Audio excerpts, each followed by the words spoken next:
Hashem spoke to Moses and to Aaron, saying, This is the decree of the Torah which Hashem has commanded, saying, Speak to the children of Israel, and they shall take to you a completely red cow, which is without blemish, and upon which a yoke has not come. You shall give it to Eleazar the Kohen. He shall take it out to the outside of the camp, and someone shall slaughter it in his presence. Eleazar the Kohen shall take some of its blood with his forefinger, and sprinkle some of its blood toward the front of the tent of meeting 7 times. Someone shall burn the cow before his eyes. Its hide and its flesh and its blood with its dung shall he burn. The Kohen shall take clear cedar wood, hyssop, and crimson thread, and he shall throw them into the burning of the cow. The Kohen shall immerse his clothing and immerse himself in water, and afterward he may enter the camp, and the Kohen shall remain contaminated until the evening. The one who burns it shall immerse his clothing in water, and immerse himself in water, and he shall remain contaminated until the evening. A pure man shall gather the ash of the cow, and place it outside the camp in a pure place. For the assembly of Israel it shall remain as a safekeeping, for water of sprinkling it is for purification. The one who gathers the ash of the cow shall immerse his clothing and remain contaminated until the evening. It shall be for the children of Israel and for the proselyte who dwells among them as an eternal decree. Whomever touches the corpse of any human being shall be contaminated for 7 days. He shall purify himself with it on the 3rd day and on the 7th day. Then he will become pure. But if he will not purify himself on the 3rd day and on the 7th day, he will not become pure. Whoever touches the dead body of a human being who will have died and will not have purified himself, if he shall have contaminated the tabernacle of Hashem, that person shall be cut off from Israel, because the water of sprinkling has not been thrown upon him. He shall remain contaminated. His contamination is still upon him. This is the teaching regarding a man who would die in a tent. Anything that enters the tent and anything that is in the tent shall be contaminated for 7 days. Any open vessel that has no cover fastened to it is contaminated. On the open field, anyone who touches one slain by the sword, or one that died, or a human bone, or a grave, shall be contaminated for 7 days. They shall take for the contaminated person some of the ashes of the burning of the purification, and put upon it spring water in a vessel. A pure man shall take hyssop and dip it in the water, and sprinkle upon the tent, upon all the vessels, upon the people who were there, and upon the one who touched the bone, or the slain one, or the one that died, or the grave. The pure person shall sprinkle upon the contaminated person on the 3rd day and on the 7th day, and shall purify him on the 7th day. Then he shall immerse his clothing and immerse himself in water, and become purified in the evening. But a man who becomes contaminated and does not purify himself, that person shall be cut off from the midst of the congregation. If he shall have contaminated the sanctuary of Hashem, because the water of sprinkling has not been thrown upon him, he is contaminated. This shall be for them an eternal decree, and one who sprinkles the water of sprinkling shall immerse his clothing, and one who touches water of sprinkling shall be contaminated until the evening. Anything that the contaminated one may touch shall become contaminated, and the person who touches him shall become contaminated until the evening. The children of Israel, the whole assembly, arrived at the wilderness of Zin in the 1st month, and the people settled in Kadesh. Miriam died there, and she was buried there. There was no water for the assembly, and they gathered against Moses and Aaron. The people quarreled with Moses and spoke up, saying, If only we had perished as our brethren perished before Hashem. Why have you brought the congregation of Hashem to this wilderness to die there, we and our animals? And why did you bring us up from Egypt to bring us to this evil place, not a place of seed or fig or grape or pomegranate, and there is no water to drink? Moses and Aaron went from the presence of the congregation to the entrance of the tent of meeting and fell on their faces. The glory of Hashem appeared to them. Hashem spoke to Moses, saying, Take the staff and gather together the assembly, you and Aaron your brother, and speak to the rock before their eyes, that it shall give its waters. You shall bring forth for them water from the rock, and give drink to the assembly and to their animals." Moses took the staff from before Hashem as he had commanded him. Moses and Aaron gathered the congregation before the rock, and he said to them, "Listen now, O rebels, shall we bring forth water for you from this rock?" Then Moses raised his arm and struck the rock with his staff twice. Abundant water came forth, and the assembly and their animals drank. Hashem said to Moses and Aaron, "Because you did not believe in me to sanctify me in the eyes of the children of Israel, therefore you will not bring this congregation to the land that I have given them. They are the waters of strife, where the children of Israel contended with Hashem, and he was sanctified through them." Moses sent emissaries from Kadesh to the king of Edom. "So say your brother Israel, you know all the hardship that has befallen us.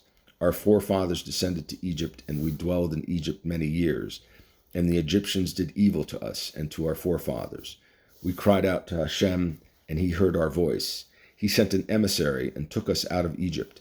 Now behold, we are in Kadesh, a city at the edge of your border. Let us please pass through your land. We shall not pass through field or vineyard, and we shall not drink well water. On the king's road shall we travel. We shall not veer right or left until we pass through your border." And Edom said to him, "You shall not pass through me, lest I come against you with the sword." The children of Israel said to him, "We shall go up on the highway, and if we drink your water, I or my flock, I shall pay their price. Only nothing will happen. Let me pass through on foot." He said, "You shall not pass through." Then Edom went out against him with a massive throng and a strong hand. So Edom refused to permit Israel to pass through his border, and Israel turned away from near him. They journeyed from Kadesh, and the children of Israel arrived, the entire assembly, at Mount Hor. Hashem said to Moses and Aaron at Mount Hor by the border of the land of Edom, saying, "Aaron shall be gathered to his people, for he shall not enter the land that I have given to the children of Israel, because you defied my word at the waters of strife. Take Aaron and Eleazar his son, and bring them up to Mount Hor. Strip Aaron of his vestments, and dress Eleazar his son in them. Aaron shall be gathered in and die there." Moses did as Hashem commanded, and they ascended Mount Hor before the eyes of the entire assembly. Moses stripped Aaron's vestments from him and dressed Eleazar his son in them.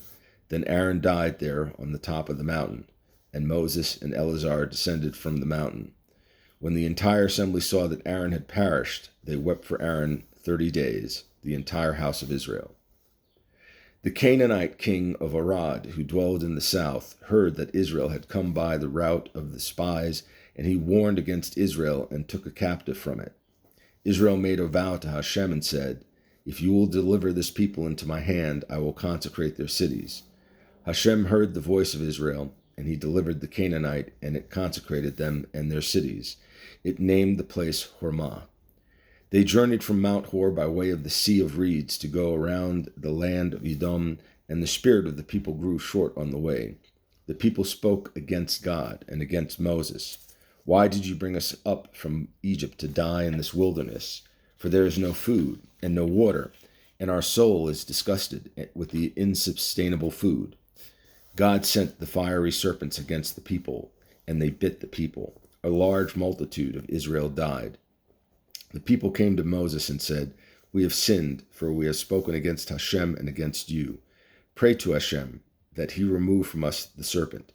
Moses prayed for the people. Hashem said to Moses, "Make for yourself a fiery serpent, and place it on a pole, and it will be that anyone who was bitten will look at it and live." Moses made a serpent of copper and placed it on a pole. So it was that if the serpent bit a man, he would stare at the copper serpent and live. The children of Israel journeyed and encamped at Oboth. They journeyed from Oboth and encamped in the ruins of the passes in the wilderness facing Moab, toward the rising sun. From there they journeyed and encamped in the valley of Zered. From there they journeyed and encamped on the other side of Arnon, which is in the wilderness, that juts out from the border of Amorite, for Arnon is the border of Moab. Between Moab and Amorite, there it is said in the book of the wars of Hashem, The gift of the sea of reeds and the rivers of Arnon, the outpouring of the rivers when it veered to dwell at Ar and leaned against the borders of Moab. And from there to the well, it is the well of which Hashem said to Moses, assemble the people, and I shall give them water. Then Israel sang this song, come up, O well, call out to it. Well that the princes dug, that the nobles of the people excavated, through a lawgiver with their staffs, a gift from the wilderness. The gift went to the valley, and from the valley to the heights, and from the heights to the valley in the field of Moab, at the top of the peak, overlooking the surface of the wilderness. Israel sent emissaries to Sihon, king of the Amorites, saying, let me pass through your land. We shall not turn off to the field or vineyard. We shall not drink well water. On the king's road shall we travel until we pass through your border. But Sihon did not permit Israel to pass through his border, and Sihon assembled his entire people and went out against Israel to the wilderness. He arrived at Jahaz and waged war against Israel. Israel smote him with the edge of the sword and took possession of his land. From Arnon to Jabbok to the children of Armon, for the border of the children of Armon was powerful. Israel took all these cities, and Israel settled in all the Amorite cities, in Heshbon and all its suburbs.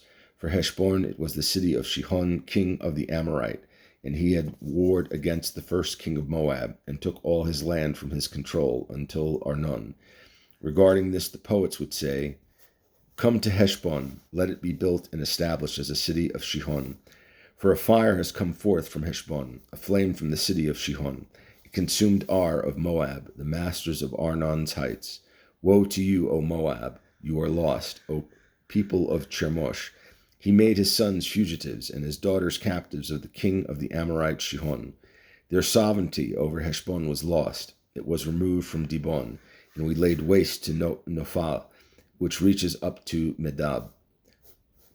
Israel settled in the land of the Amorite. Moses sent to spy out Jazer, and they conquered its suburbs, and he drove away the Amorite that was there. They turned and ascended by way of Bashan. Og, king of Bashan, went out against them, he and his entire people, to do battle at Edrei.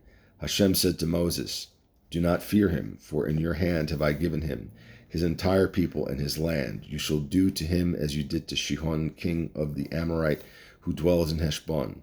They smote him, his sons, and all his people, until there was no survivor left of him, and they took possession of his land. The children of Israel journeyed and encamped in the plains of Moab, on the bank of the Jordan, opposite Jericho.